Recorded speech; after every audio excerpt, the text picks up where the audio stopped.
ಏನ್ ಸರ್ ಎಲ್ಲ ದುಡ್ಡಿರೋರು ಚಿಕ್ಕ ಚಿಕ್ಕ ವಯಸ್ಸಲ್ಲೇ ಯಾಕೆ ತೀರ್ಕೊಳ್ತಾರೆ ಹಾರ್ಟ್ ಅಟ್ಯಾಕ್ ಆಗಿ ಅಂತ ಕೇಳಿದ್ರೆ, ನೀವು ಒಳ್ಳೆ ಊಟ ಮಾಡಿ, ಒಳ್ಳೆ ಜಿಮ್ ಮಾಡಿ, ಎಲ್ಲಾ ಸರಿಯಾಗಿ ಇಟ್ಕೊಂಡು ನಿಮ್ಗೆ ಹಾರ್ಟ್ ಅಟ್ಯಾಕ್ ಏನಕ್ಕೆ ಬರೋ ಚಾನ್ಸಸ್ ಇರುತ್ತೆ ಅಂದ್ರೆ 4 ರೀಸನ್ ಇದೆ.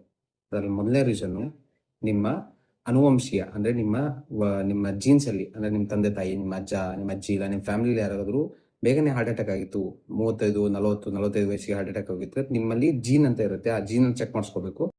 ಅದರಲ್ಲಿ ನಿಮ್ಮ ಹಾರ್ಟ್ ವೀಕ್ ಆಗಿರೋ ಚಾನ್ಸಸ್ ಇರುತ್ತೆ.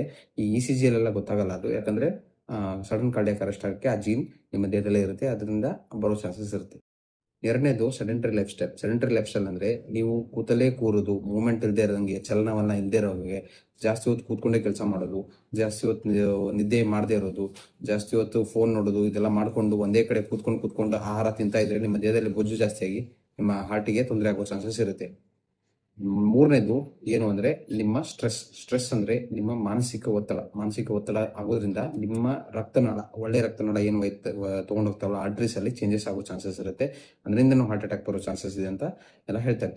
ಇನ್ನು ನೀವು ಜಿಮ್ ಮಾಡ್ತಿದ್ರ, ಜಿಮ್ ಜೊತೆ ನೀವು ಸ್ಟೀರಾಯ್ಡ್ಸ್ ಮತ್ತೆ ಈ ಮಸಲ್ ಎನ್ಹಾನ್ಸರ್ಸ್ ಅಂತ ಬರ್ತವೆ, ಅಂದ್ರೆ ಫ್ಯಾಟ್ ಆಗುವಂತದ್ದು ಆಹಾರ ಸೇವನೆ ಮಾಡ್ತಿದ್ರೆ ಅಂದ್ರೆ ಇದಕ್ಕೆ ರಿಸರ್ಚ್ ಆಗಿಲ್ಲ ಅಂದ್ರೆ ಏನಾಗುತ್ತೆ, ನಿಮಗೆ ಹಾರ್ಟ್ ಅಟ್ಯಾಕ್ ಬರೋ ಚಾನ್ಸಸ್ ಜಾಸ್ತಿ ಇರುತ್ತೆ. ಇದು ಹೇಗೆ ನಮ್ಮ ದೇಹದ ನಮ್ಮ ಮೇಲೆ ಪರಿಣಾಮ ಬೀಳುತ್ತೆ ಅಂದ್ರೆ ನಮಗೆ ಗೊತ್ತಿಲ್ಲ. ಸೊ ನೀವೇನ್ ಮಾಡ್ಬೇಕು ಅಂದ್ರೆ, ಮೊದಲು ನಿಮ್ಮ ಫ್ಯಾಮಿಲಿಯಲ್ಲಿ ಯಾರಿಗಾದ್ರೂ ಈ ತರ ಸಡನ್ ಆಗಿ ಹಾರ್ಟ್ ಅಟ್ಯಾಕ್ ಆಗಿತ್ತು ಅಂದ್ರೆ ನೀವು ಹೋಗಿ ನಿಮ್ಮ ಡಾಕ್ಟರ್ ಹತ್ರ ಜೀನ್ ಟೆಸ್ಟ್ ಅಂತ ಬರುತ್ತೆ, ಅದೆಲ್ಲ ಚೆಕ್ ಮಾಡಿಸ್ಕೊಡ್ರಿ.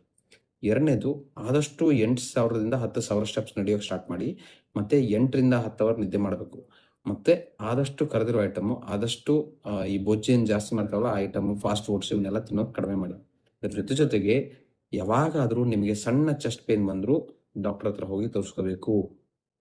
ಯಾಕಂದ್ರೆ ಒಂದ್ ಇ-ಸಿ-ಜಿ ಮಾಡಿದ್ರೆ ಸರಿಯಾಗಲ್ಲ, ಸೀರಿಯಲ್ ಇ-ಸಿ-ಜಿ ಅಂತ ಹೇಳ್ತಾರೆ. 1 ಗಂಟೆ ಆದ್ಮೇಲೆ ಮತ್ತೊಂದು ಇ-ಸಿ-ಜಿ ಮಾಡಬೇಕು. ಆ ಇ-ಸಿ-ಜಿ ಏನಾದ್ರು ಚೇಂಜಸ್ ಬಂದ್ರೆ ನಿಮಗೆ ತೊಂದರೆ ಇದೆ ಅಂತ ಅರ್ಥ. ಮತ್ತೆ ಟ್ರಾಪ್ ಅಂತ ಒಂದು ಬ್ಲಡ್ ಟೆಸ್ಟ್ ಬರುತ್ತೆ, ಅದರಲ್ಲಿ ಗೊತ್ತಾಗ್ಬಿಡುತ್ತೆ ಹಾರ್ಟಿಗೆ ಏನಾದ್ರು ತೊಂದರೆ ಆಗಿದೆ ಅಂದ್ರೆ, ಹಾರ್ಟ್ ಮಸಲ್ಸ್ ಡೆತ್ ಆಗ್ತಾ ಇದೆ ಅಂತ. ಸೊ ಇವೆಲ್ಲ ಟೆಸ್ಟ್ ಮಾಡಿಸ್ಬೇಕು ಅಂದ್ರೆ ನೀವು ಎಷ್ಟು ಬೇಗ ಆಗುತ್ತೆ ಅಷ್ಟು ಬೇಗ ಎದೆ ನೋವು ಕಾಣಿಸ್ಕೊಂಡಾಗ ಡಾಕ್ಟರ್ ಹತ್ರ ಹೋಗಿ ತೋರಿಸ್ಕೊಳ್ಳಿ. ಧನ್ಯವಾದ.